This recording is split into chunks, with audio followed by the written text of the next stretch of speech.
할렐루야, 반갑습니다. 항상 은혜와 회복이 있는 그들 수협에 남으신 우리 성도님들을 주님의 이름으로 환영합니다. 잠시 방학을 했다가 MIT가 다시 시작이 되면서 오랜만에 뵙는 얼굴들이 이렇게 보이시니까 너무 반갑고 좋습니다. 우리 함께 서로를 바라보면서 인사했으면 좋겠습니다. 주일 말씀 따라 이렇게 인사하겠습니다.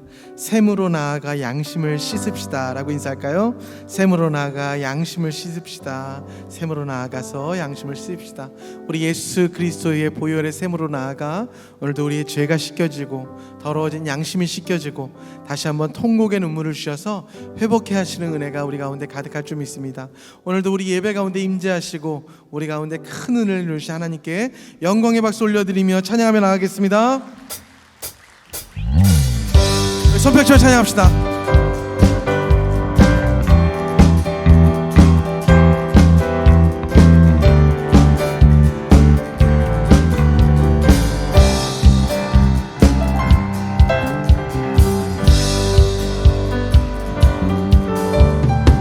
우리 함께 왕되신 주께 감사하십시다. 왕되신 주께 감사하세. 그 사랑 영원하리라. 모든 것 위에 뛰어나신 주, 그 사랑 영원하리라. 찬양 찬양. 능력의 손과 변심팔로 그 사랑 영원하리라. 거듭난 영혼들을 위하여 그 사랑 영원하. 찬양 찬양 찬양 찬양 찬양. 영원히 신실하신 능력의 하나님, 영원히 함께하리.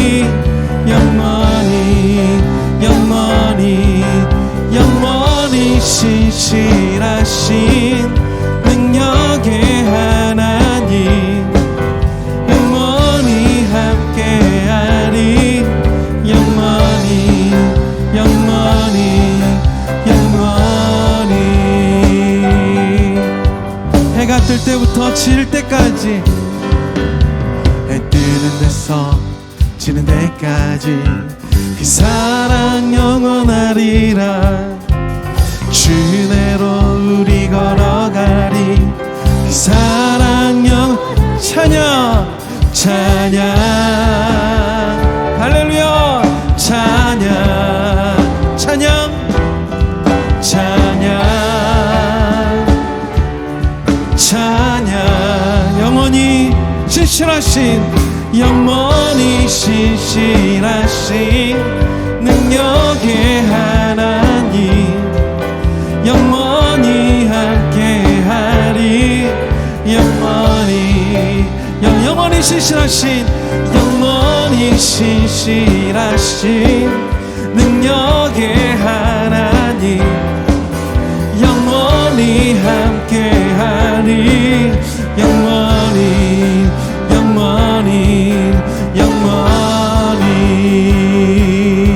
우리 함께 주님을 찬양합니다. 찬양 찬양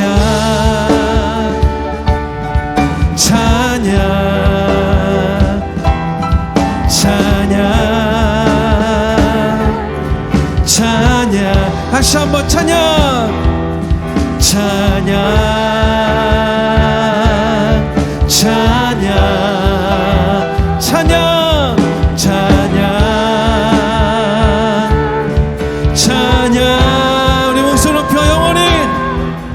영원히 신실하신 능력의 하나님, 영원히 함께하리.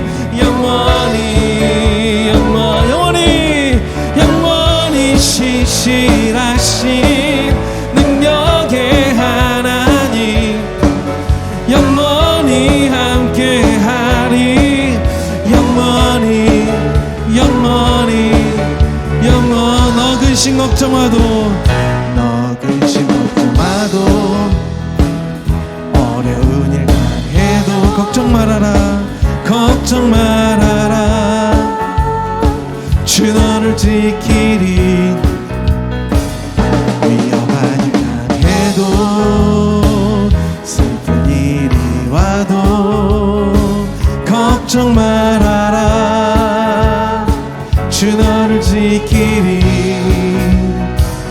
지켜주시리. 주님의 사랑 속에 거하라. 그의 평화 속에 유하라. 그분의 영원 속에 자유하라. 늘 지키리. 주님의 사랑 속에 거하라. 그의 평화 속에 유하라. 그분의 영원 속에 자유하라. 다시 한번 찬양할까요? 너 근심 걱정하도, 너 근심 걱정하도, 어려운 일 당해도 걱정 말아라. 걱정 말아라. 우리 주께서 주 너를 지키리. 위험한 일 당해도, 슬픈 일이 와도 걱정 말아라. 걱정 말아라. 주 너를 지키리. 늘 지켜줄 우리 주님의 사랑 안에 거하십시다. 주님의 사랑 속에 거하라. 그의 평화 속에 유하라. 그분의 영원 속에 자유하라. 주 지키리. 주님의 사랑 속에 거하라. 그의 평화 속에 유하라. 그분의 영원 속에 자유하라. 주 지키. 주님의 사랑 속에, 주님의 사랑 속에 거하라. 그의 평화 속에 유하라. 그분의 영원 속에 자유하라. 주 지키리. 할렐루야. 그님의 사랑 속에 거하라. 그의 평화 속에 유하라. 그분의 영원 속에 자유하라. 그 지키리. 할렐루야. 날마다 우리를 지키시는 주님께 감사의 박수, 예배의 박수 올려드리십시다. 하나님 감사합니다. 우리 안에 성령이 계셔서 어떠한 일을 당해도 우리를 지켜주시는 줄 믿습니다. 허무한 시절 지날 때, 깊은 한숨 내쉴 때, 그런 풍경 보시며 탄식하는 분이 있네. 고와 같이 너희를 버려두지 않으리. 내가 너희와 영원히 함께하리라. 아멘. 성령이 오셨네. 성령이 오셨네. 내 주에 보내신 성령이 오셨네. 우리 인생 가운데 친히 찾아오셔서 그 나라 꿈꾸게 하시네. 억눌린 자 갇힌 자, 자유함이 없는 자, 피난처가 되시는 성령님 계시네. 주의 영이 계신 곳에, 이곳에 참 자유가 있다네. 진리의 영이신 성령이 오셨네. 성령이 오셨네. 성령이 오셨네. 내 주에 보내신 성령이 오셨네. 우리 인생 가운데 친히 찾아오셨네.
주님, 폭풍 속에서도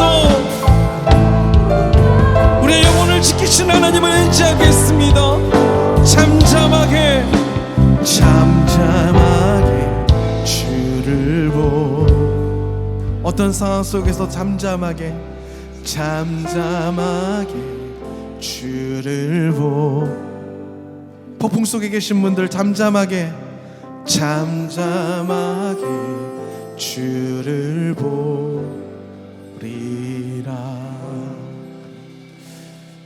하나님께서 오늘 주님의 날개 아래로 우리를 부르주셨습니다.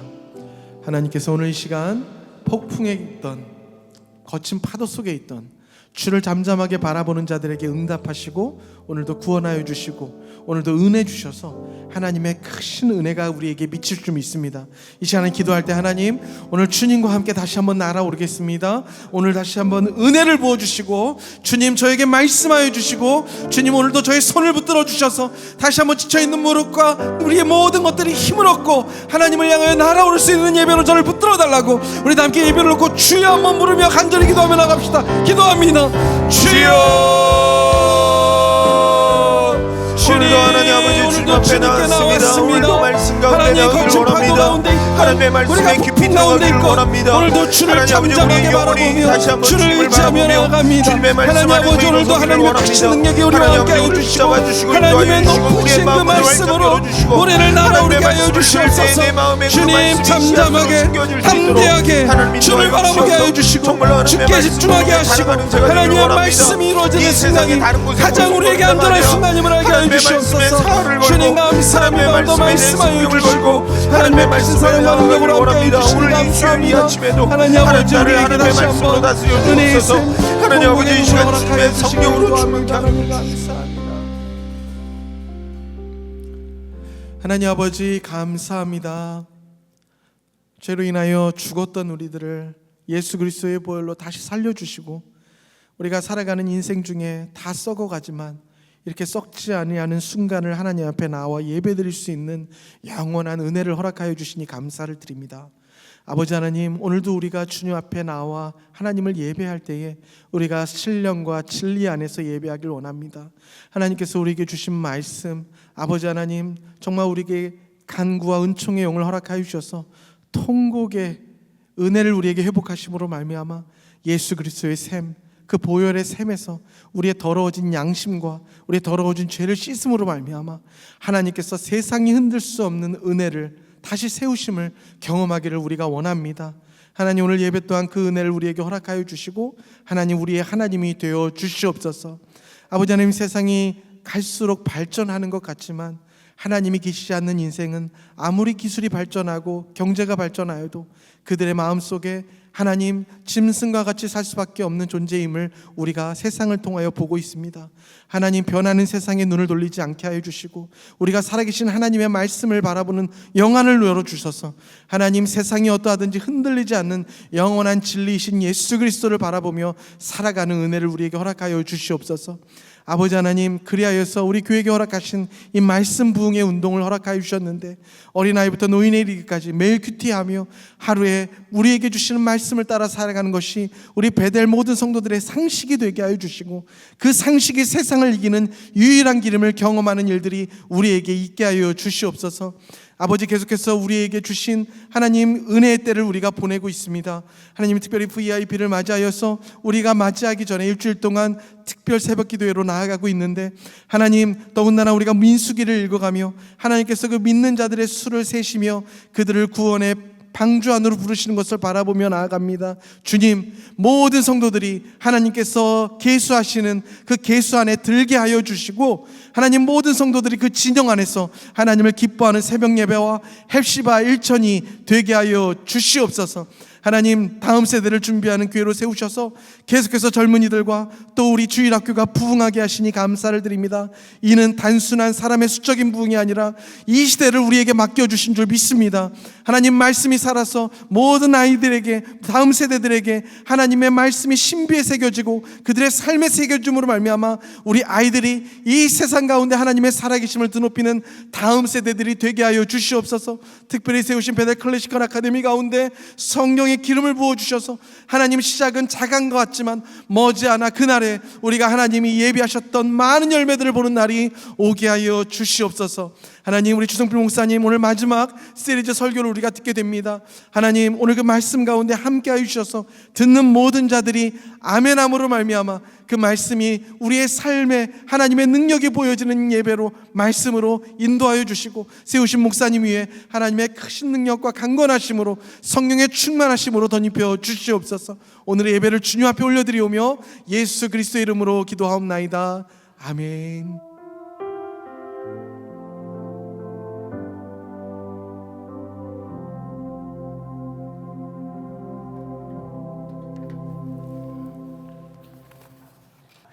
자, 지지난주로 그러니까 눕기 첫 번째 시간에는 어떤 내용을 다뤘냐면 제목이 모압으로의 이주였어요. 모압으로 이주하면서 그 엘리멜렉의 가족 가운데 빵의 문제를 해결하러 갔다가 가문의 문제까지 생기는 이 문제들을 우리가 놓고 말씀 앞에서 고민해 봤는데, 오늘은 그렇다면 이제 룻기 2장부터 4장 사이를 두고 이 빵 문제와 더불어서 가문의 문제가 어떻게 해결되어지는가라는 것을 이제 중점적으로 살펴봅니다. 그런데 특징적인 것 중에 하나는 무엇이냐면 빵 문제는 베들레헴의 보아스의 밭에서 해결이 돼요. 그리고 가문의 문제는 베들레헴의 성문에서 해결이 됩니다. 자, 그리고 그 중간에 딱 다리 역할을 하는 것이 있는데 보리 타작마당에서 중간 역할을 하면서 이것들이 풀어지거든요.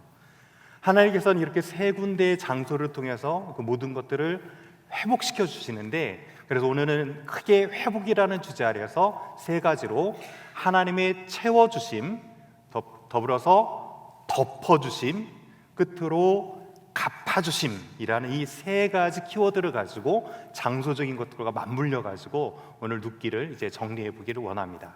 자, 보시면 이제 그 룻기의 첫 인물로 주인공으로 등장하는 인물이 있는데 그 인물이 누구냐면 보아스가 이제 등장합니다. 드디어. 자, 그런데 앞에 보시는 것처럼 보아스를 소개할 때 뭐라고 했냐면 유력자라고 소개했어요. 자, 보아스라는 이름 뜻 자체가 그에게 힘이 있다라는 이름 뜻을 가지고 있는데, 이 유력자라는 키포르 하일이라는 이 하일이라는 단어가 유력자로 번역된 거거든요. 근데 이것은 보통 전쟁을 할 때 가지고 있는 군사적인 힘을 뜻해요. 그런데 이게 군사적인 힘으로만 그치는 것이 아니라 경제적으로도 이어지고 도덕적으로도 이어지고 그 다음에 성품적으로도 이어지는 그런 강함을 뜻합니다. 자, 그래서 보통 여기서 이제 유력자다라고 했을 때는 이렇게 부나 권세나 성품이 좋은 강한 남자를 성경에서는 유력자라 이렇게 표현합니다. 여기 이제 우리 권사님들, 집사님들 계시긴 하는데 이런 남자 있으면 결혼하고 싶지 않을까요? 이런 보아스 같은 사람만 있으면 결혼을 다시 한번 해보고 싶다 막 이런 마음이 들으실 경우도 있을 것 같은데, 네, 권사님이 찬찬히 우리 장로님을 쳐다보셨어요. 자, 그런 사람이 맞습니다, 권사님. 자, 근데 제가 알기로도 어느 분은 보아스 같은 남편을 주세요 기도했고요, 그 기도로 진짜로 결혼하신 분이 계세요. 제가 여기서 밝힐 수는 없지만 여기 계신 분 중에 한 분이 계세요. 오랜 시간 제가 이제 목장을 단다고 했을 때 기도 제목을 보면 보아스 같은 남편을 주세요라고 그렇게 기도했고요, 그 기도의 응답으로 실제로 결혼을 하신 분이 계시거든요. 이렇게 우리는 남자하면 보아스처럼 유력한 자가 좀 내 남편이 되기를 소원하는 소원이 누구나 있을 수 있어요. 자, 그런데 흥미로운 것은 무엇이냐면 이 하일이란 단어가 똑같이 누구에게도 사용되냐면 오늘 룻이라는 여인하고도 사용돼요. 그런데 이 룻기에서는 이것을 이제 유력한이라고 번역한 것이 아니라 여성에게 갔다 오면서 이걸 어떻게 해석을 했을까요? 현숙한 여인 이렇게 얘기를 합니다. 제가 일전에 강의 때 현숙한 여인들은 팔뚝이 굽다라는 얘기를 한번 해드린 적 있어요. 자, 왜 그랬냐면 그 당시 때는 주로 음식을 무엇으로 만들까요? 맷돌에 밀이나 보리를 넣고 갈아가지고 이제 빵처럼 가루를 만들어서 그걸 빵을 만드니까 살림을 하다 보면 어떻게 됩니까? 하루에 먹어야 될 일정량을 반드시 가루로 만들어야 됐거든요. 이것을 계속 하다 보면 어떻게 됩니까? 팔뚝이 굵어져요. 그래서 성경에서 나오는 현숙한 여인은 팔뚝이 굵은 여자다. 제가 얘가 예전에 이렇게 말씀드린 적이 있었습니다. 자, 그런데 오늘은 잘 보면 이것이 신체적인 것과 특별히 상관이 있는 것이 아니라 인애라고 하는 그 여인의 성품과 관련되어 있다는 것을 오늘 여기서는 알 수 있습니다. 자, 그렇다면 여기서 인애한 여인, 현숙한 여인은 어떤 여인일까라는 것을 이제 룻기 3장 10절에 보면 그 근거를 좀 찾을 수 있도록 되어 있거든요. 자, 3장 10절에 보면 이렇게 되어 있습니다. 내가 가난하건 부하건 젊은 자를 따르지 아니하고 내게 베푼 인애가 처음보다 나중이 더 낫다라는 얘기를 해요. 자, 그럼 여기서 인애가 두 번 등장하는데 첫 번째 인애가 있었고 나중 인애가 있었어요. 자, 이 첫 번째 인애는 무엇이냐면 룻은 자기 고향에 남고 시어머니를 혼자 보내는 것이 아니라 오르바는 비록 그렇게 남았을지만 이 룻은 어떻게 했습니까? 이 나오미 시어머님을 따라왔고요. 따라와가지고 첫 번째 무슨 문제를 해결해 줬냐면 빵 문제를 해결해 줬어요. 가만히만 있지 않았고요. 가서 이삭 죽기를 통해 가지고 곡식을 가져다가 어머니의 식량 문제, 빵 문제를 해결해 주는 그런 봉양을 다하는 효의 인애가 있었다라는 사실이에요. 자, 그런데 여기서 잘 보면 무엇이냐면 처음보다 나중이 더 크다라는 얘기를 했거든요. 자, 두 번째 인애가 그래서 무엇이냐면 바로 가문의 문제를 해결해 주는 인애예요. 그런데 여기서 흥미로운 것은 무엇이냐면 그 나중에 인애를 얘기하면서 분명히 뭐라고 얘기하냐면 가난하건 부하건 젊은 자를 따르지 아니했다라는 거거든요.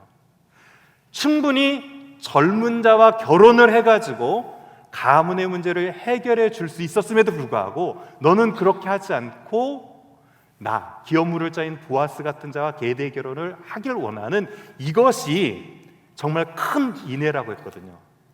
자, 그럼 우리가 보아스를 처음 살펴봤을 때는 우리의 동경의 대상처럼 느껴졌지만 과연 그런 보아스는 어떤 사람이었을까? 몇 가지 추측해 볼 수 있는데, 자, 한번 여쭤볼게요.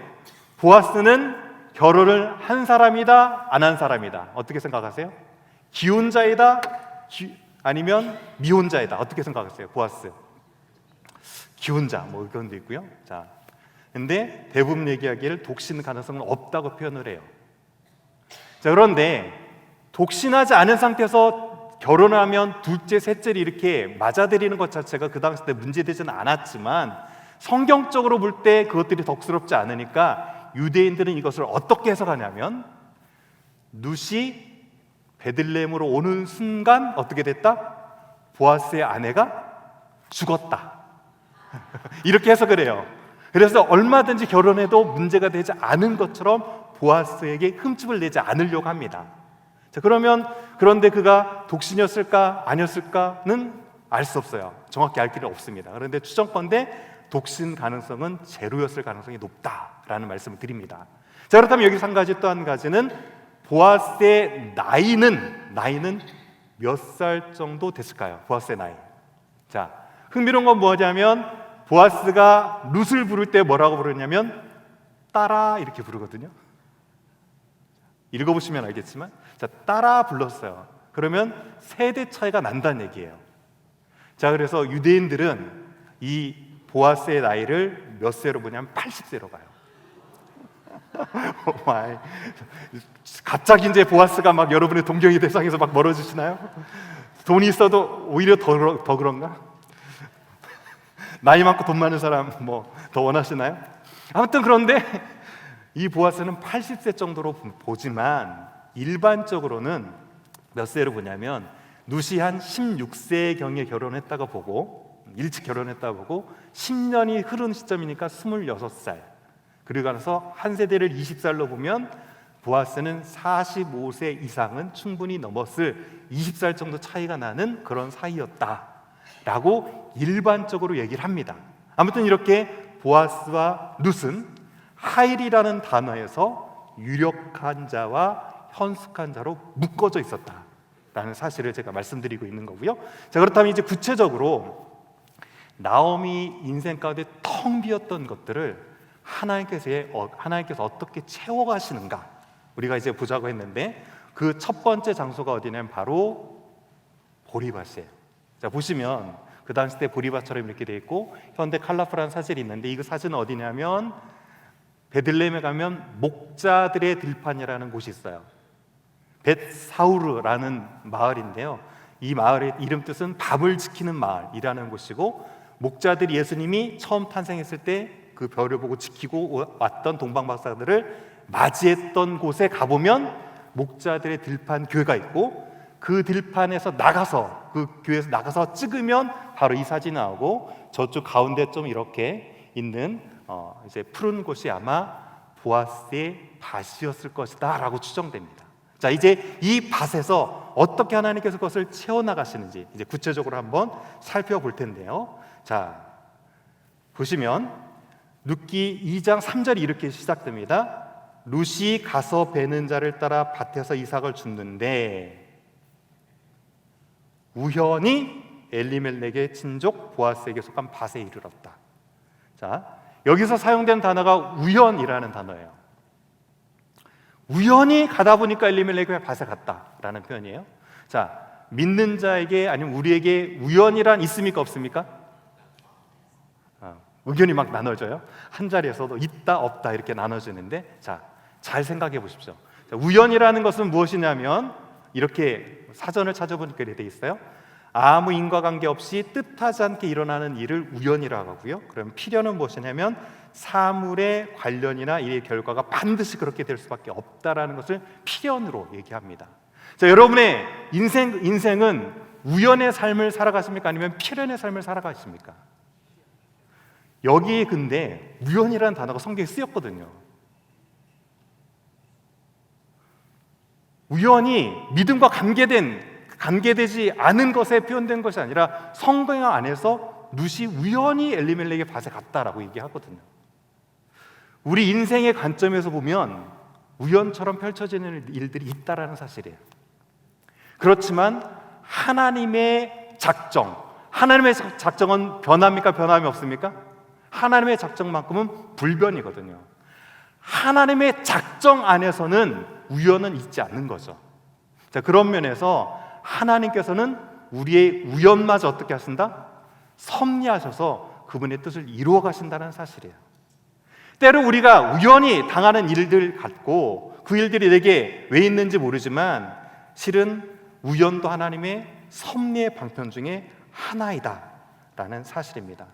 자, 그래서 룻이 의도적으로 보아스라는 사람의 밭에 가야지라고 의도를 가지고 그 밭에 간 것이 아니라 나가서 누군가의 밭에서 보리를 주어야지라고 우연신이 나갔지만 하나님께서는 그 우연이라는 걸음마저도 어떻게 하신 거죠?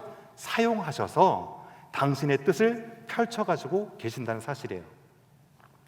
제가 참 좋아하는 성경 구절인데요, 잠언 16장 9절입니다. 여러분도 너무나 잘 아시는 구절인데 사람이 마음으로 자기의 길을 계획할지라도 그의 걸음을 인도하시는 이는 누구시다? 여호와시다. 여러분 이 사실을 믿습니까? 우리가 어떤 길을 가든지 간에 우리가 마음으로 계획하고 플랜했던 그 걸음 이상으로 하나님께서는 반드시 우리의 걸음을 통해서 하나님의 섭리를 이루어 가신다는 사실이에요. 자, 그러면서 이런 얘기를 들었습니다. 룻기 상실에서 체험이라는 곳에 유병훈 목사님께서 말씀하신 건데 우리 삶에서 하나님의 역사는 언제나 작동하고 있다. 여러분 이 사실을 믿습니까? 하나님께서는요, 여러분이 하나님이 멀리 있는 것 같고 관여하지 않는 것 같은 그 순간에도 하나님께서는 그 역사하심으로 여러분 가운데 작동하고 계세요. 여러분이 느끼든지 느끼지 못하든지 알든지 깨닫지 못하든지 여러분은 우연의 삶을 살아가는 것 같을지라도 하나님께서는 그 세밀한 손길로 여러분을 통해서 작정하고 작동하고 역사하고 계신다는 사실입니다. 아멘입니까? 예. 그걸 믿고 살아야죠. 자, 그렇다면 하나님께서는 이렇게 우연까지도 섭리하시면서 하셨는데 그 섭리 가운데 이제 채워주시는 방법을 좀 보자는 거예요. 분명히 우리가 얘기하기는 하나님은 매 순간 나와 함께 하시고 우리의 세밀한 것까지 동행하신다고 여러분이 고백하셨는데 그렇다면 하나님께서 그렇게 섭리하시면서 우리의 텅 빈 인생을 어떻게 채워가시는가 라는 거예요. 자, 룻의 인생을 보면 이렇게 채워주셨거든요. 자, 채워주신 방법인데 이삭 줍기를 했어요. 자, 이삭 줍기는 실은 이제 레위기서 19장 9절을 보면 추수할 때 어떻게 하라고 했습니까? 다 하지 말고 모퉁이 것은 남겨두라라고 하면서 약자를 배려한 배려의 측면이 있었어요. 이 배려의 측면을 통해서 룻이 어떻게 했냐면 이제 보리밭에 나갔죠. 그러면서 2장 7절에 보니까 그의 말이 나로 베는 자를 따라 단사에서 이삭을 줍게 하소서 하였고 아침부터 와서 잠시 집에서 쉰 것 외에는 지금까지 계속하는 중입니다 라고 했거든요. 자, 잘 생각해 보면 하나님의 섭리는 우리의 모든 세밀한 삶까지도 역사하고 계시는데 채우시는 방법은 어떤 것이었냐면 이삭 줍기였어요. 물론 하나님의 채우심의 방법은 오병이어라는 기적을 통해서 채우시기도 하십니다.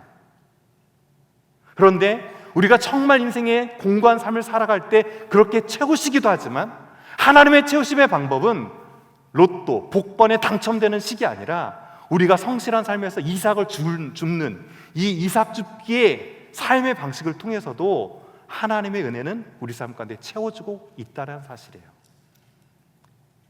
우리는 그런데 인생 가운데 누구나 이삭을 주어야 될 때를 맞이할 때가 있어요. 그런데 그 이삭 주어야 되는 그 삶의 시기에서 이삭 줍는 걸로 조금씩 눈에도 보이지 않게 채워주시는 그 은혜를 보고서는 하나님은 나와 함께 하시지 않는구나 라고 생각하기 쉽다는 것이죠. 하지만 오늘 룻은 어떻게 했냐면 그 이삭을 주어봤자 몇 개나 죽겠나 라고 하면서 절망하지 않았고요. 어떻게 했다고요? 아침 일찍 가가지고 잠깐 집에서 쉬는 것 말고는, 여기서 집이라고 하는 것은 신의 텐트거든요. 그러니까 타작마당이나 수학기 옆에 잠깐 그늘막을 만들어 놓은 거에 잠깐 앉았다가 쉬는 것 말고는 어떻게 했다고요? 종일 이삭을 열심히 성실함으로 주었다고요. 오늘 아침에 목사님들끼리 이제 강단에서 이렇게 모여서 아침에 새벽 예배를 시작하기 전에, 특세를 시작하기 전에 기도를 하거든요. 근데 기도를 이끄셨던 목사님 이런 얘기를 하셨어요. 내일은 우리의 것이 아니니까 우리는 오늘을 살아야 된다 라는 얘기를 하셨어요. 우리는 너무나 그런데 많은 순간 내일에 대한 염려를 가지고 오늘을 살지 못한다는 사실이죠. 자, 여러분 혹시 아시는 분일지 모르겠는데 문단열이라는 그 유명한 영어 강사가 있어요. 그런데 이 문단열 씨가 한때 피클을 찍을 처럼 인생의 탄탄대로를 걷다가 학원 운영에 IMF를 맞으면서 30억 빚더미에 앉았고 대장암과 폐경색을 앓아가지고 인생의 고비를 맞았던 것이 있어요. 그런데 그 인생의 고비의 순간 가운데 그 인생을 어떻게 이겨냈는가를 세바시라는 프로그램에 나와서 강연을 한 것을 제가 들었습니다. 근데 저는 이 문단열 씨의 이 문장 한마디를 들으면서 참 많은 생각을 했고, 저에게 닥쳤던 인생의 시련과 텅빔을 잘 이겨내야 되겠다라는 마음으로 그 마음을 돌이키게 됐어요. 자, 무슨 얘기를 했냐면, 울면서 가더라도 가면서 울자. 다리가 아프지 마음이 아프냐. 우리는 인생을 맞을 때 어려움이 닥치면 어떻게 하죠? 마음이 너무나 슬프고 마음이 너무 아프니까 어떻게 합니까? 그냥 푹 주저앉고 모든 것을 다 놓아버린다는 사실이죠. 그런데 아픈 것은 우리 마음이지 다리가 아픈 것이 아니니까 울더라도 어떻게? 가면서 울자라는 거죠. 제가 이 문장을 딱 들으면서 제 나름대로 고민하면서 이거를 신앙적으로 그럼 어떻게 해석해 볼까라고 이렇게 해석을 했어요. 울면서 가더라도 기도하면서 가자. 내가 문제지 하나님이 무능하시냐. 여러분, 정말 때로는 우리가 뜻하지 않은 때에 닥치는 흉년과 죽음의 그 아픔으로 인해서 우리가 정말 한 걸음도 떼지 못할 것 같은 눈물의 시기가 있습니다. 그러더라도 여러분, 기도하면서 여러분이 성실히 하실 일을 하시면서 그 길을 걸어가시기를 소원합니다. 우리 인생에 우리는 연약하고 우리는 문제지만 하나님은 전능하신 분이시기에, 그리고 우리와 언제나 함께 하시는 분이시기에 결코 우리의 그런 어려움을 방관하시는 분이 아니실 줄 믿습니다. 그때와 시는 알 수 없지만 하나님의 특별한 때에 하나님의 특별한 방법으로 우리의 빈 그릇을 채우시는 귀한 은혜가 저와 여러분께 있기를 주님의 이름으로 간절히 축원드립니다. 자, 이제 벌써 이제 두 번째 장소로 잠깐 살펴보는데요. 자, 이곳은 어디냐면 타작마당이에요. 자, 타작마당에 보면 제일 여러분 왼편에 보면 소가 있고요. 보통 추수했던 단을 쫙 핍니다. 그다음에 소가 뒤에 이제 나무판이나 판에 돌을 박은 것을 놓고 왔다 갔다 해요. 그럼 무슨 일이 벌어집니까? 곡식들만 다 떨어집니다. 자, 그러면 두 번째에서 이렇게 저기 삽같이 이렇게 고챙이 같이 그걸로 딱 해서 축 날리면 바람이 불면서 어떻게 됩니까? 껍데기는 슉 날아가고 알곡만 떨어져요. 자, 그러면 마지막에 이렇게 그것들을 잘 채로 쳐가지고 알곡을 얻어내는 타작마당이에요. 자, 그런데 이 타작마당에서 하나님께서 이제 덮어주심으로 우리의 빈 심령들을 채워주십니다. 자, 오늘 실은 나오미는 룻을 중매에서 결혼시키기 위해서 프로젝트를 세웠는데요. 프로젝트 첫 번째가 무엇이었냐면 너 가서 목욕하고 기름 바르고 옷 입고 나서 여러분 잘 아시는 3장 4절의 명령을 내려요. 자, 한번 3장 4절을 보면 그가 누울 때에는 너는 그가 눕는 곳을 알았다가 들어가서 그의 발치의 이불을 들고 가라. 거기 두면 네가 할 일을 알려줄 것이다 라고 되어 있는데 왜 제가 여기다 줄을 그어왔느냐? 성경 어디에도 이불이라는 단어는 없습니다. 여기에. 그리고 발치라고 되어 있지 않아요. 자, 그리고 여기에서 들다라고 되어 있는데 이 들다라는 표현도 없어요.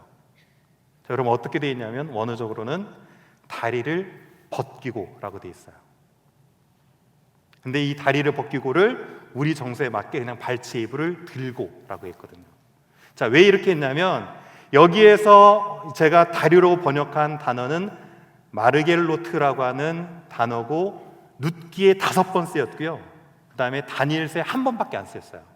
근데 다니엘서에 1번 딱 쓰였을 때 뭐라고 되어 있냐면 이렇게 되어 있습니다. 팔과 발 이렇게 되어 있거든요. 자, 그런데 여러분 팔과 발이 맞습니까? 팔과 다리가 맞습니까? 자, 손과 발이죠. 그렇죠? 그러면 팔과 어떻습니까? 다리죠. 자, 실은 그래서 여기는 뭐라고 하냐면 다리라고 번역하는 게 맞아요. 자, 그런데 왜 그랬냐면 실은 이제 네겔이라고 하는 발을 뜻하는 단어가 있는데요. 이 발을 뜻하는 단어가 어떻게 종종 쓰이냐면 남성의 성기를 상징할 때 네겔이라는 발이라는 표현을 써가지고 어떻게 하냐면 성경적으로 묘사를 하거든요. 자, 그것을 피해가지고 이제 다리라고 하는 마르노켈이라는 단어를 써가지고 표현했다는 거죠. 자, 그러니까 다분히 발을 들고 발을 벗기고 뭐 이렇게 하면 그 당시 때 유대인들은 만약 여기서 네겔이라고 하는 발을 벗기고라고 했으면 아마 성적인 묘사로 이해할 수 있었을지 모르겠어요. 그런데 묵시적으로 애매한 표현을 써가지고 직접적인 성 표현은 아니지만 아마 something이 있었을 수도 있다라는 여지를 지금 남겨놓고 있는 거거든요. 자, 그리고 나서 또 한 가지를 보면 이렇게 돼 있어요. 자, 네가 누구냐 이렇게 물어보니까 룻이 보아스를 향해서 했던 대답이에요. 뭐라고 되냐면 당신의 옷자락을 펴서 여종을 어떻게 하라고요? 덮어달라고 그랬어요. 자, 그런데 여기서 옷자락이라고 하는 단어는 실은 카나프라는 히브리어인데 이 카나프라는 히브리어는 날개라는 뜻이에요. 보통 날개하면 날개 끝, 그 다음에 날개 끝은 옷자락 이렇게도 해석을 하거든요. 근데 메인으로는 날개라는 뜻이고 날개로 덮다는 이 이미지는 보통 독수리나 어미 안팎이 새를 날개로 딱 덮어가지고 보호하는 형상을 표현할 때 카나프라는 히브리어를 써서 이렇게 묘사를 합니다. 자, 그런데 여기서 날개로 위를 덮다라는 것은 여러분이 잘 아시는 것처럼 하나님의 보호하심의 은혜를 뜻하거든요. 오늘 박경철 목사님하고 저하고 통했는지 모르지만 박경철 목사님이 주날개 안에 거하신다는 표현을 했잖아요. 아까 멘트를 하실 때 그런 것처럼 날개로 덮다라는 것은 은혜로 덮다라는 표현인데 실은 이 표현은 유대인들에게는 무엇과 많이 관계되냐면 결혼과 많이 관련돼요. 자, 무엇과 관련된다고요? 결혼. 자, 잘 보면 내가 영원히 주의 장막에 거하며 내가 주의 날개 밑에 피하리다 라고 시편 기자는 이렇게 시를 지어서 노래를 하는데 여기서 장막이라고 하는 이 단어를 유대인들은 어떻게 하냐면 자, 유대인들의 결혼하는 장면이에요. 종교인들이 지금 유대인들이 결혼하는데 저기 위에 노란색 천으로 되어 있는 게 장막처럼 펴진 것이고 후파라고 하는 천이에요. 그러니까 네 기퉁이에 기퉁을 세우고 천으로 위에 장막처럼 덮고 그 밑에서 어떻게 합니까? 성원 선포식을 합니다. 자, 이런 것처럼 이 장막이나 날개는 무엇과 관련되냐면 결혼과 관련돼 있어요. 그래서 장막을 치다 날개를 덮다라고 하면 결혼식을 떠올릴 수밖에 없고요. 더불어서 주의 날개라고 했는데 잘 보면 천 종류가 약간 다르죠. 천 종류가 달라지는 걸 볼 수 있는데 잘 보시면 탈리트라고 하는 기도절이에요. 유대인들 기도할 때 그냥 기도하지 않고요. 제가 오늘 가져올 걸 그랬네요. 자, 저 사무실에 있는데 이 탈리트를 쫙 펴가지고 이렇게 뒤집어 쓰고 이렇게 기도를 하거든요. 근데 결혼식 때 어떻게 하냐면 그 탈릿을 위에다 장막 대신 피기도 하고 더불어서 신랑이 어떻게 합니까? 탈릿으로 기도실로 아내를 딱 덮죠. 그러면 이것이 무엇을 뜻하게 되냐면 나는 당신의 남편으로 어떻게 하겠다? 당신을 보호하겠습니다라는 의미를 가져요. 자, 실은 그래서 오늘 이 본문에서 등장할 때 채우심의 방법은 무엇이었냐면 이 날개로 옷자락으로 덮어주심으로 결혼이 청혼이 되고 진행이 돼가고 있는 거거든요. 자, 여러분 잘 보면 우리의 단점이나 연약함이 누구나 있어요. 자, 이 중에 단점과 약점이 없다라고 생각되는 분 한 분이라도 계세요? 그런데 이 단점과 약점은 우리가 부족함의 고난이라는 것을 만날 때 더 드러나기 쉽습니다. 자, 무슨 얘기냐면 평소에는 그 사람의 단점이 잘 보이지 않는데요, 고난이라는 것이 딱 섞이면 드러나지 않던 단점들이 드러나게 되거든요. 자, 그런데 하나님께서는 이때 이 단점을 들춰내시는 것이 아니라 어떻게 한다고요? 오늘 날개로 덮어주시는 거예요. 저도 그렇고 여기 계신 모든 분들도 동일한 것은 무엇이냐면 우리가 오늘 이곳에 있을 수 있는 것은 무엇이냐면 하나님께서 그의 날개로 덮어주시지 않았다면 저와 여러분은, 특별히 저는 이 자리에 쓸 수 없는 자였어요. 정말 허물 많고 단점 많고 약점 많은 자였는데 그럼에도 불구하고 하나님께서는 그것을 만천에 들춰내기보다는 덮어주심으로, 그것을 감춰주시고 보호해주심으로 우리의 부족함 가운데 있는 이 텅 빔을 메꿔주신다는 방법이죠. 자, 여러분 이 사실을 믿습니까? 자, 그렇다면 이제 이 믿음을 가지고 다 같이 한번 읽어봤으면 좋겠는데요. 자, 단순히 이것은 보아스와 눈만의 관계를 보여주는 것이 아니라 이제 모형론에서 많이 얘기할 때 보아스는 예수 그리스도, 룻은 교회라고 해석을 많이 하거든요. 그렇다는 얘기는 예수 그리스도와 우리의 결혼의 관계를 보여주는데 이 친밀한 관계를 통해서 하나님께서 우리 연약함을 결혼의 관계를 통해서 덮어주신다라는 것이죠. 자, 이 믿음을 가지고 앞에 있는 시편 36편 7절을 다 같이 한번 읽어주기 바랍니다. 시작. 하나님이여 주의 인자하심이 어찌 그리 보배로우신지요 인생의 주의 날개 그늘 아래 피하나이다. 아멘. 여러분, 때로 정말 누군가에게도 보여줄 수 없는 그런 약점과 단점이 있다고 할지라도 주의 날개 그늘 아래 늘 피하실 수 있는 저 여러분 되시기를 주님의 이름으로 간절히 축원드립니다. 그 다음 장으로 좀 넘어가 볼 텐데요. 에어컨 좀 잠깐 켜주시죠. 네, 앞쪽에. 자, 그 다음에 이제 마지막 장소인데요. 성문이에요. 성문. 자, 성문인데 자, 4장 1절을 보면 보아스가 성문으로 올라갔다고 했어요. 자, 기업 물을 자에 대한 부분인데 청혼을 했을 때 내가 알겠다라고 하고 나서 어떻게 했냐면 그 사람 집으로 간 것이 아니라 그 사람을 찾아가려면 그 사람 집으로 가야 되잖아요. 그런데 집으로 간 것이 아니라 어떻게 했습니까? 성문으로 올라갔다는 얘기예요. 자, 그렇다면 왜 이렇게 성문으로 갔을까라는 건데요. 자, 성문의 모습이에요. 자, 단이라고 텔 단이라고 하는 것인데 성문이 보통 입구고 그 옆에 코트야드처럼 이렇게 넓은 공간이 있죠. 그래서 성에서 가장 넓은 공간이 나는 것이 성문 앞이었어요. 자, 그래서 주로 이제 넓은 공간이나 모이는 장소로 소통과 거래의 중심을 이루는 것이 성문 광장이었는데 성경에서는 크게 세 가지로 성문이 등장합니다. 첫 번째로는 사람을 만나는 곳이에요. 자, 보시면 룻 아니고요. 롯 알죠? 롯. 소돔과 고모라에 있던 롯이 두 천사를 맞이한 곳이 어디냐면 성문에서 기다리다 맞았거든요. 그래서 보통 성문은 사람을 만나는 곳이기도 합니다. 자, 그리고 두 번째는 이제 에스라가 느헤미야에서 수문 앞 광장에서 율법을 낭독하거든요. 그래서 특별히 모든 사람이 다 알아야 될 소식을 공지하는 장소이기도 합니다. 자, 그리고 세 번째가 오늘 룻기와 관련되어 있으면서도 중요한 기능인데 바로 이 성문은 판결의 장소예요. 어떤 것을 공식적으로 땅 판결을 할 때 다른 법정이 있는 것이 아니라 이 성문에서 판결이 떨어집니다. 자, 그렇다면 이제 구체적으로 이것을 조금 복원한 그림으로 제가 살펴볼 텐데, 자, 여러분 왼쪽에 보시면 복원해 놓은 복원도가 있고요. 잘 보시면, 자, 제가 동그라미 이렇게 친 그쪽에 의자 같은 거 살짝 보이세요? 자, 그것이 어디냐면 바로 이곳이에요. 오늘 성문으로 들어가 보면, 자, 이렇게 노란색으로 쳤고 이걸 제가 조금 더 키워드릴게요. 자, 이런 곳이에요. 자, 이렇게. 자, 이 그림을 보시면 분명히 사람이 앉을 수 있는 좌석이 있고 그것들이 자 이렇게 갖춰져 있죠. 자, 무슨 일이냐면 성주들이 그 앞에 앉아 있으면서 판결을 내리거나 아련을 하면서 예물을 받기도 하는 곳이 어디였냐면 성문 위치였어요. 그래서 주로 성문은 어떻게 되냐면 판결의 장소다. 자, 그런데 갑자기 보아스가 기업물을 짜가 지나감과 동시에 불러가지고 앉으라고 하면서 10장로를 취하거든요. 10장로 와가지고 앉으소서라고 하는데, 그러면 장로들은 어떻게 앉는가? 자, 이렇게 앉을 수가 있는 거예요.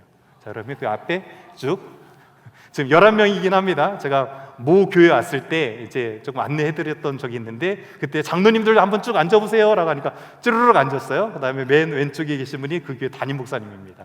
자, 그런데 아무튼 장로를 취해서 이렇게 옆에 쭉 앉고 그 다음에 가운데 성주가 앉아가지고 판결을 내리고요. 그 다음에 이 10명이라고 하는 것은 지난번에 이제 저희가 회당에 모일 때 완전수가 10명 있어야 된다라는 얘기했는데 그 수를 의미하기도 합니다. 그래서 이제 이 베들레헴의 커뮤니티의 완전성을 드러내는 것이 이 10명의 숫자를 상징해서 이제 판결을 내리는 것이죠.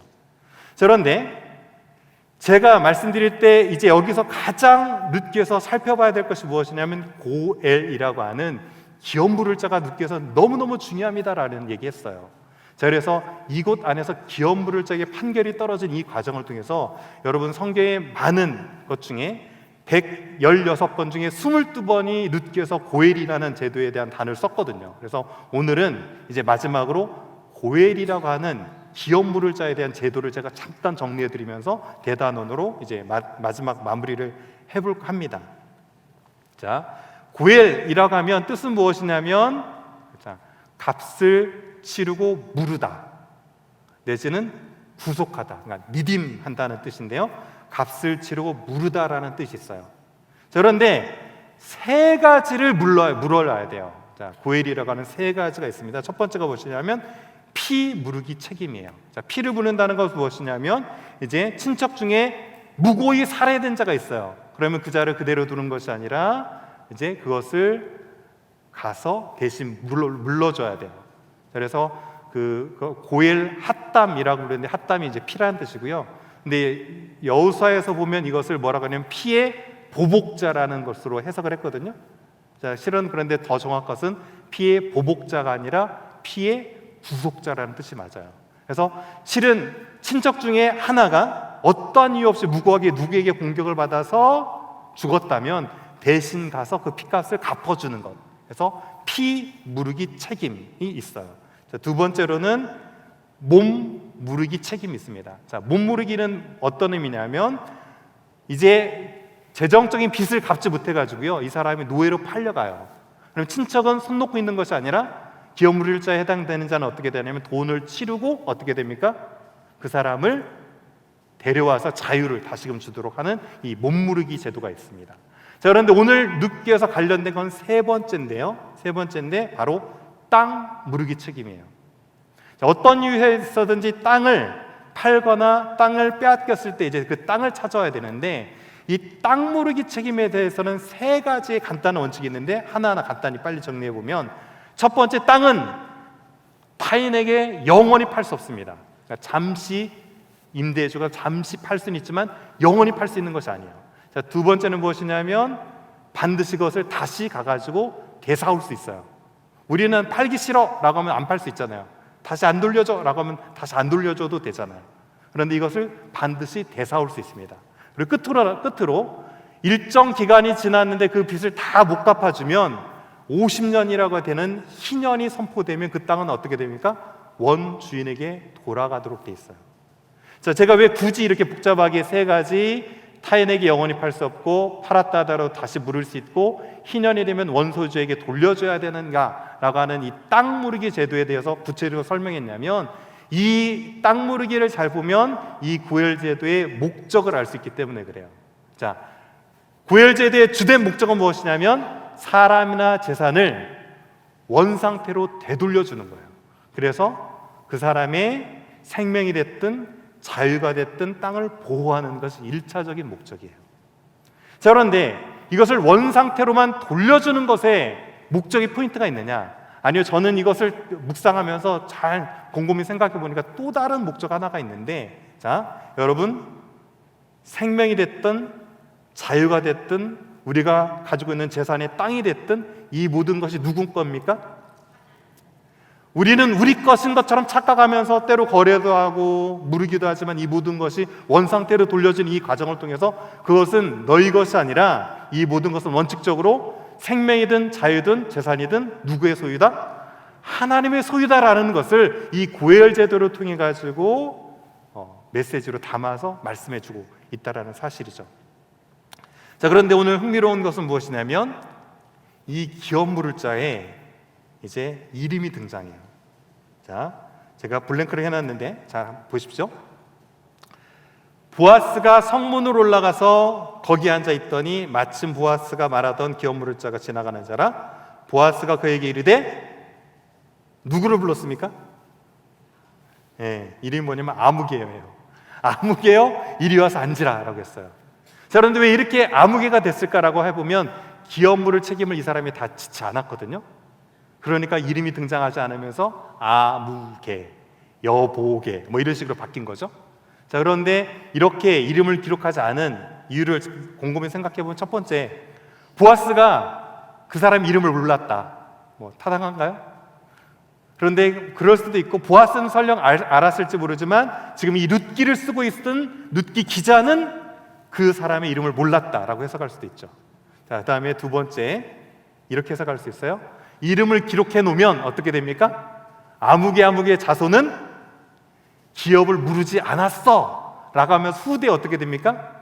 이름에 명예에 손상을 주니까 이름을 쓰지 않았다 라고도 해석을 하지만, 저는 세 번째가 가장 타당한 것 같아요. 자, 왜 그랬냐면 중요하지 않은 인물 처리 방법으로 쓰지 않았어요. 그는 비록 보아스보다 먼저 기업 물을 자였지만 그 기업 물음에 책임을 다하지 않자 아무개로 전락해버렸다는 사실이에요. 자, 그렇다면 우리가 생각할 것 중에 하나가 무엇이냐면, 왜 이 기업 물을 자는 그것을 포기했나? 처음부터 그러지 않았거든요. 네, 엘리멜렉의 기업을 물으라 라고 하니까 예스, 알았어 이렇게 얘기했어요. 그런데 한마디를 더하자 그것을 포기했거든요. 자, 그 포기한 부분이 어떤 부분인지 잠깐 살펴보고 정리해 보겠습니다. 자, 4장 5절을 보면, 보아스가 이르되 내가 나오미의 손에서 그 밭을 사는 날에 곧 죽은 자의 아내 노세 아내 모압의 여인 룻에게 사서, 이렇게 되어 있어요. 실은 에게서라기보다는 룻을 사서가 더 정확한 표현이겠죠. 룻을 사서 그것을 기업을 물어라 이런 얘기예요. 자, 앞을 보시면 이제 정리해 보겠습니다. 처음에 엘리멜렉을 물으는 것은 나오미만 책임졌으면 돼요. 그렇죠? 근데 이 나오미는 어떻게 책임지면 되냐면, 밭을 일정 돈을 주고 샀잖아요. 밭에서 계속 뭐가 나옵니까? 소출이 나오죠. 그러면 소출 나오는 것을 어떻게 하면 되죠? 나오미에게 양식을 주고 거기서 남는 돈을 계속 세이브하면 돼요. 그런데 나오미는 나이가 있었기 때문에 후사를 볼 가능성이 없었어요. 그러면 결과적으로 어떻게 됩니까? 그 밭이 누구 거가 되죠? 자기 거가 될 수 있거든요. 자, 그런데 룻이 끼어드는 순간 무슨 일이 벌어지냐면, 나오미와 더불어서 젊은 여인을 이중으로 이제 먹여 살려야 되죠. 그리고 나서 일정 기간 잘 밭을 운영해 가지고 그 수익으로 먹여 살리면서도 그 밭을 사고 남은 것이 상환될 수 있겠죠. 그렇다고 하더라도 이 룻이라는 여인은 젊었기 때문에 임신을 해가지고 애를 낳고 애가 자라면 그 밭은 누구 것이 됩니까? 엘리멜렉의 가문의 것이 되거든요. 자, 그러면 자기 것이 될 수 없어요. 계산을 막 두들겨 보니까 이것은 자기 기업의 손해가 된다는 표현을 써요. 그래서 그 기업의 손해가 되니까 이거는 내가 포기하겠다라고 기법을 합니다. 자, 그런데 여러분 잘 생각해 보세요. 제가 아까 자유든 생명이든 땅이든 우리의 것이 아니라고 그랬어요. 그럼에도 불구하고 여러분이 그것을 누리고 있는 이유는 무엇입니까? 여기 계신 분 중에 생명이 됐든 땅이 됐든 자유가 됐든 이 모든 것을 누리지 않는 분은 없어요. 다 누리고 계세요. 정도의 차이는 있겠지만 우리가 이것을 누릴 수 있는 것은 바로 누군가가 기업을 물어주셨기 때문인 거예요.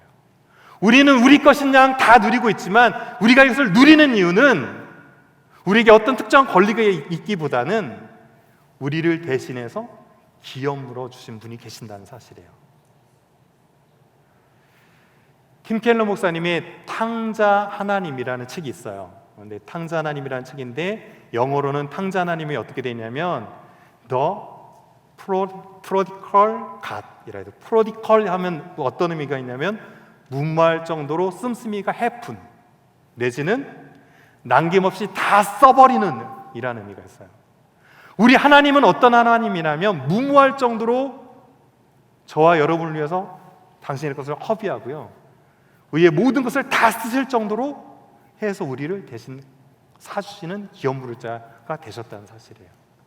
그 하나님이 있기 때문에 우리가 오늘 이 땅을 살아가면서 주의 은혜를 누릴 수 있는 것이죠. 자, 이제 룻기의 마지막입니다. 자, 넘기셔가지고 마지막 페이지를 보시면, 자, 크게 텅 빈과 채움이라는 두 주제 안에서 룻기는 어떻게 텅 빈 인생으로 이제 시작되었는지를 말씀드리면, 잘 보시면 남편 엘리멜렉이 죽었고요, 그 두 아들이 남았지만 거기에 거주한 지 10년쯤에 말론과 기른도 죽었거든요. 자, 그래서 첫 번째는 남편과 두 아들의 죽음으로 인생이 텅 비기 시작했어요. 물론 그 전에 흉년이 있었죠.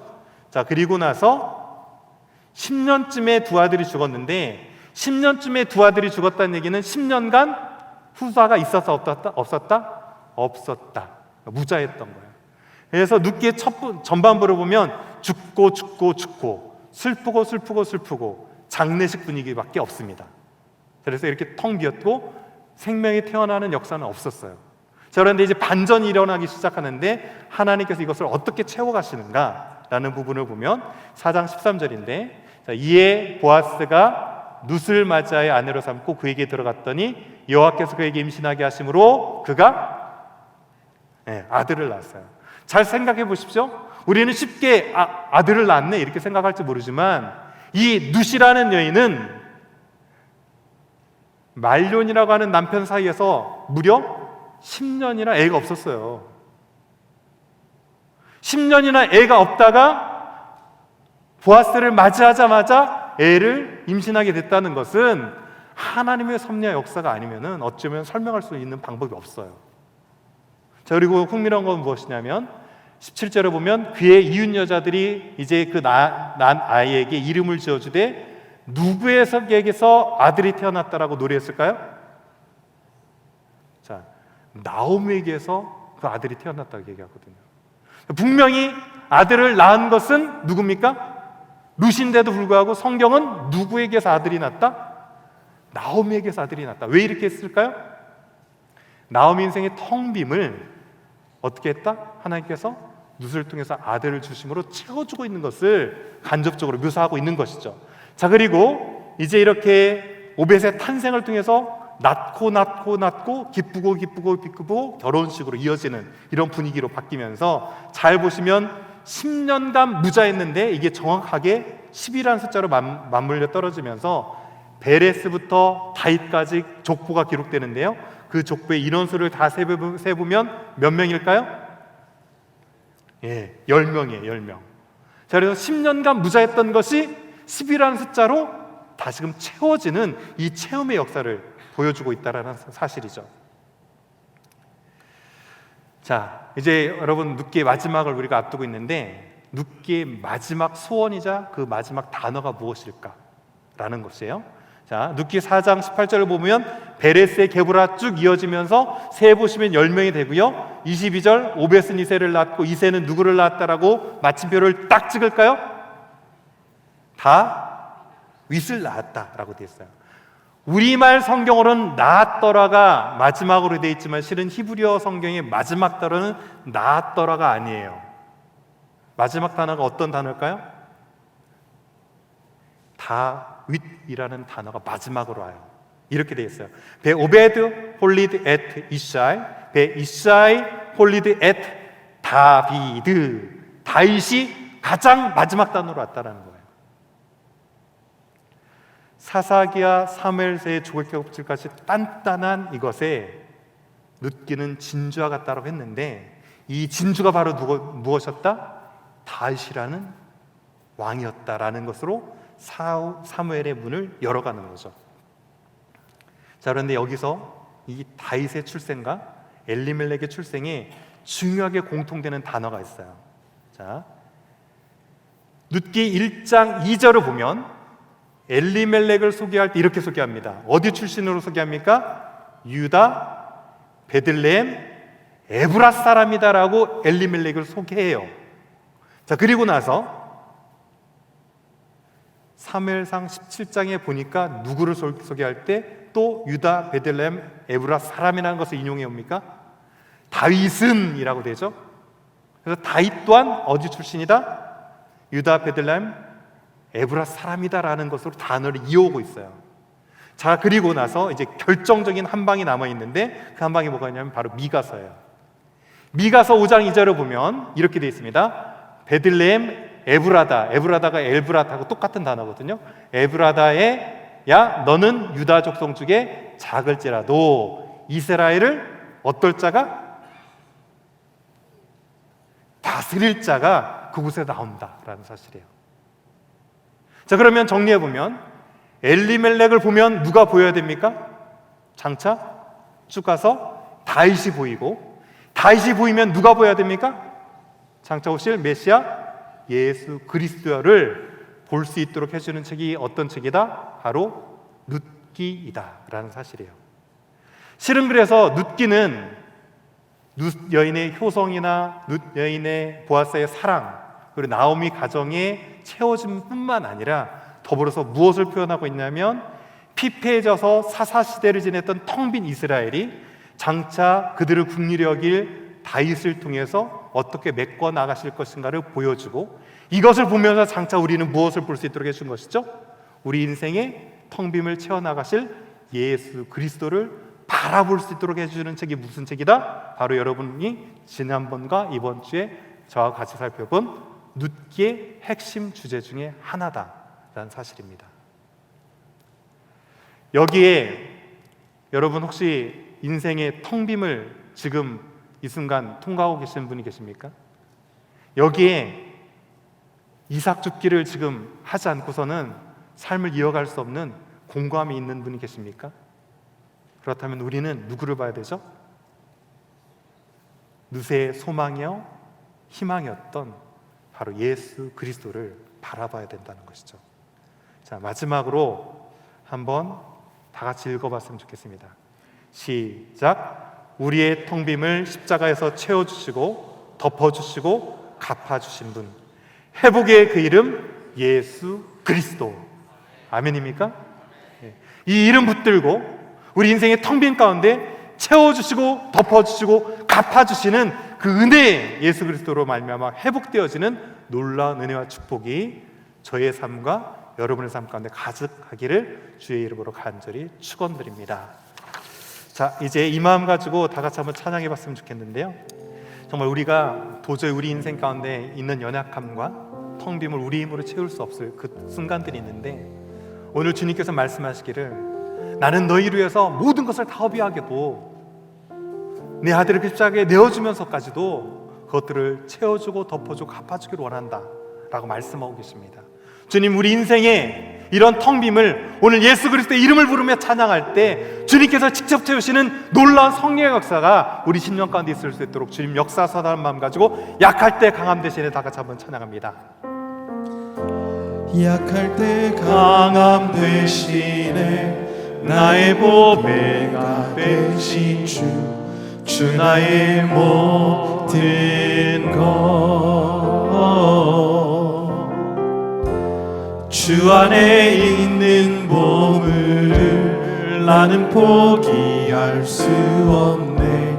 주 나의 모든 것. 아멘. 예수 어린 양, 예수 어린 양 종기 아니래.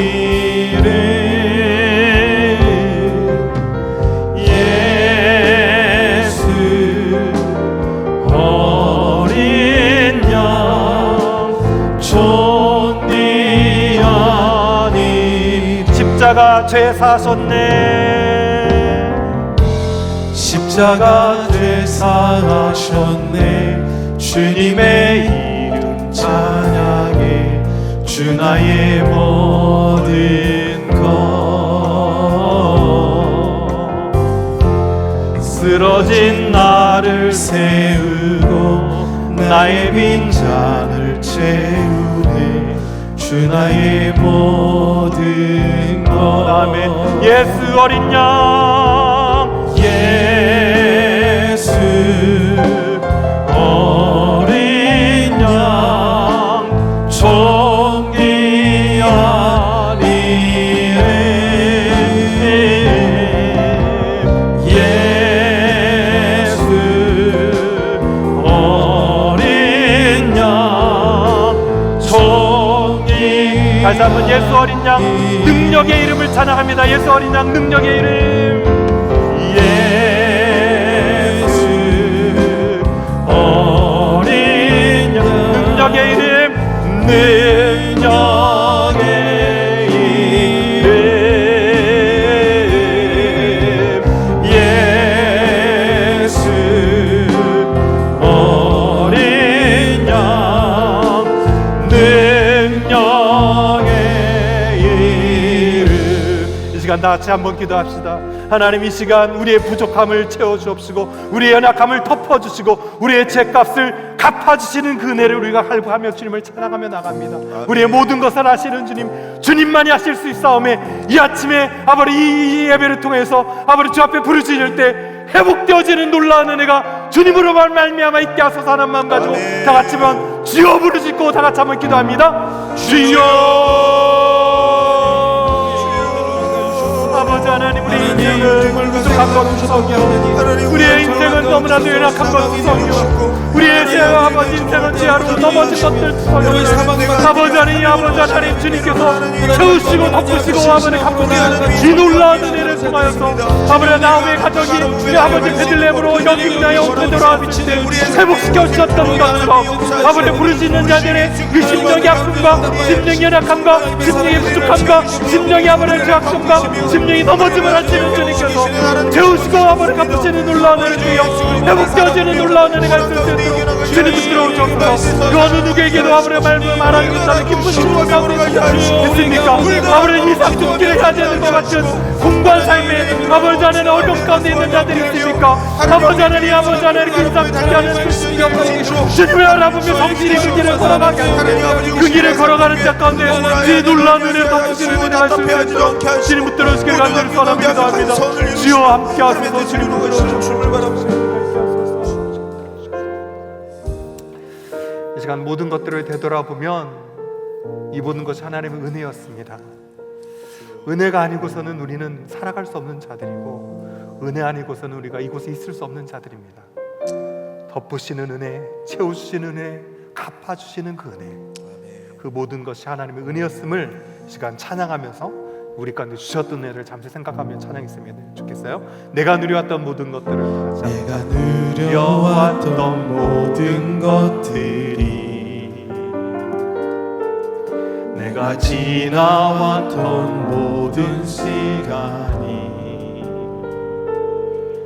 내가 걸어왔던 모든 순간이 당연한 것 아니라 은혜였소. 아침 해가 뜨고 저녁에 노을, 아침 해가 뜨고 저녁에 노을, 밤의 꽃향기와 가을의 열매, 변하는 계절의 모든 순간이 당연한 건 아니라 은혜였소. 모든 것이 은혜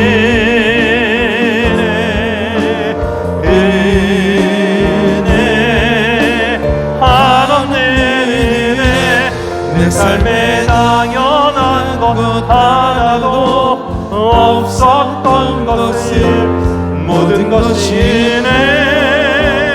은혜였소. 내가 이 땅에 태어나 사는 것, 내가 이 땅에 태어나 사는 것, 어린아이 시절과 지금까지, 어린아이 시절과 지금까지 숨을 쉬며 살며 꿈을 꾸는 삶, 당연한 것 아니라 은혜였소. 내가 하나님의 자녀로, 내가 하나님의 자녀로 살며 오늘 찬양하고 예배하는 삶, 복음을 전할 수 있는 축복이 당연한 것 아니라 은혜였소. 모든 것이 은혜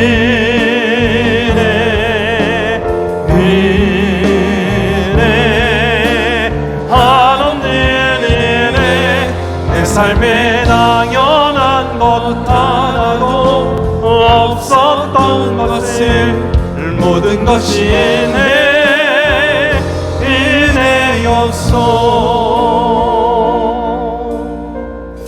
우리가 자녀들을 통해서 배울 때가 참 많은데요, 저희 딸이 제게 해준 말이에요. 아빠, 사과하고 감사는 빨리 할수록 좋아. 그런데 우리는 사과할 것이 있거나 회개할 것이 있어도 미루죠. 감사할 것이 있는데도 그 순간을 놓치죠.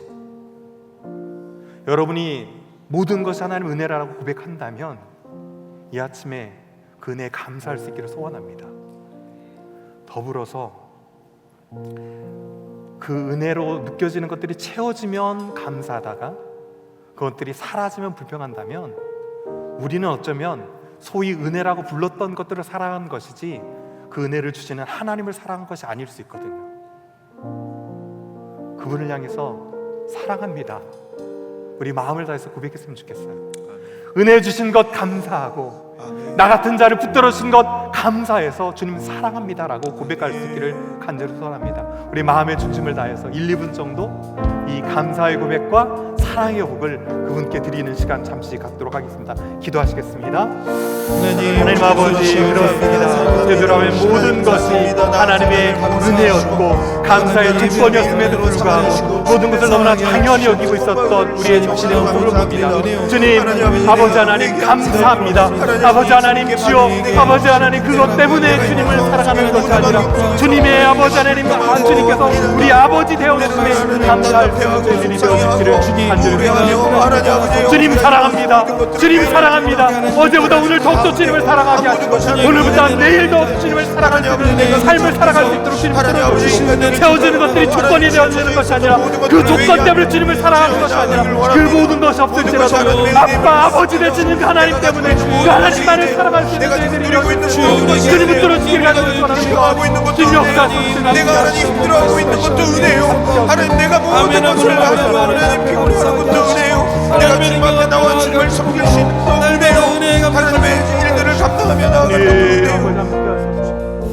아직은 아무리 시간이 없어도 짧지만 꼭 기도했으면 좋겠던 기도 제목이 있는데요, 오늘 주일이 새생명 축제입니다. 우리는 이 은혜와 이 사랑을 받아 누리면서 아직도 내 이웃과 내 형제, 내 가족, 내 부모, 내 자녀들은 그 사랑 가운데 멀리 떨어져 있음에도 불구하고 방관했다면 하나님 우리 가운데 영원을 한 열정을 허락하시되 우리가 기도할 때 이 기도를 드시고 이 오늘 새생명 축제 때 우리의 BIP들이 죽게 돌아오는 놀라운 은혜가 이번 새생명 축제 주일 가운데 있도록 주 역사사는 마음 가지고 간절한 마음으로 마지막으로 주여 한번 부르짖고 기도합니다. 주여 아버지 하나님, 우리로 하여금 아버지 이 모든 것들을 누리게 하소서. 그럼에도 불구하고 아직도 그 은혜를 입고 아침부터 누리지 못하는 영혼들이 있습니다. 한 주간 동안 아버지 정말 그 영혼들을 놓고 울부짖으며 기도하고 있사오니 저 군인력이 없으소서. 그들 또한 우리와 동일한 은혜를 누릴 수 있는 귀한 축복을 허락하여 주옵시고, 말씀 기도하시는 김한우 목사님의 메시지를 통하여서 한 영혼이 그 영성 던져는 은혜가 있게 하시고 마음으로 믿고 입으로 신하여 구원받는 놀라운 역사가 오늘 새생명 축제 주일 가운데 펼쳐질 수 있도록 주님 역사하여 주시기를 간절히 기도합니다. 주님 함께 하소서. 정말 아버지 그 내려 온들 가운데 생명이 거듭나는 생명의 축제가 오늘 주일 가운데 펼쳐질 수 있도록 주님 역사하여 도와주셔서 하나님 우리 분들이 다시 한번 정착하며 다시 한번 예수님을 영접하는 하나님 아버지 감사합니다. 정말 텅 빈 인생을 살아가던 자들이었는데 그 독생자들 예수 그리스도를 기업 물을 자로 십자가에 내어주심으로 우리를 구원하여 주옵시고 우리 인생을 향하여 채워주시고 갚아주시고 덮어주시는 은혜를 허락하심에 감사를 드립니다. 이 은혜 우리 마음에 깊이 새기게 하시고 그 은혜 때문에 주님을 향하여 사랑한다고 고백하는 것이 아니라 하나님이 우리의 아버지 되어주심만으로도 주님 사랑합니다 고백하는 인생 살아가는 저희 모두 되어질 수 있도록 주님 붙들어 주시옵소서. 지금은 우리 구주 예수 그리스도의 은혜와 하나님 아버지의 지극하신 사랑과 성령님의 의료도 충만하심이 오늘 말씀 붙들고 이 세상 가운데 믿음으로 승리하길 소원하는 모든 성도들 위해 이제로부터 영원토록 함께 있을지어다. 아멘.